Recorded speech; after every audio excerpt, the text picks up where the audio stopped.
Tonight, the school district of Philadelphia held its mid-year graduation. 93 students celebrated their accomplishments. Among them, a man who proves it's never too late to achieve your goals. Eyewitness News anchor Siafa Lewis has the story. In this sea of red, bright-eyed young faces mark Philadelphia's first graduating class of 2022. But in their midst is Herbert Horner, old enough at 44 to be a father to most of them.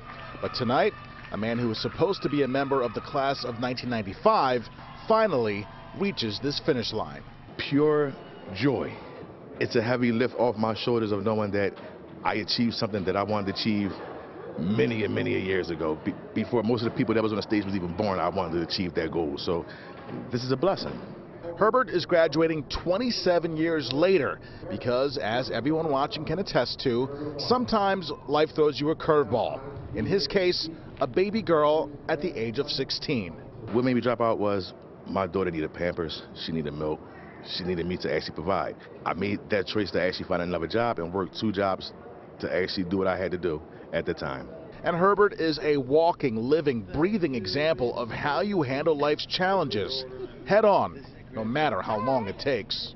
Every time I got to a point in any job where as though I wanted to move above a shift supervisor, I had to have proof of my education, which I couldn't provide. So Herbert went back to school, and he shares this message with anyone having a rough go of it. I advise everyone to stay steadfast to your dreams. Don't let no stop you. If you have any hurdles, strive to overcome those hurdles. Herbert views college in his future to continue his education, but tonight his wife is making dinner and he intends on celebrating this accomplishment with both her and his adorable 7-year-old daughter, Havana. At the School of the Future, Siafa Lewis, CBS 3 Eyewitness News.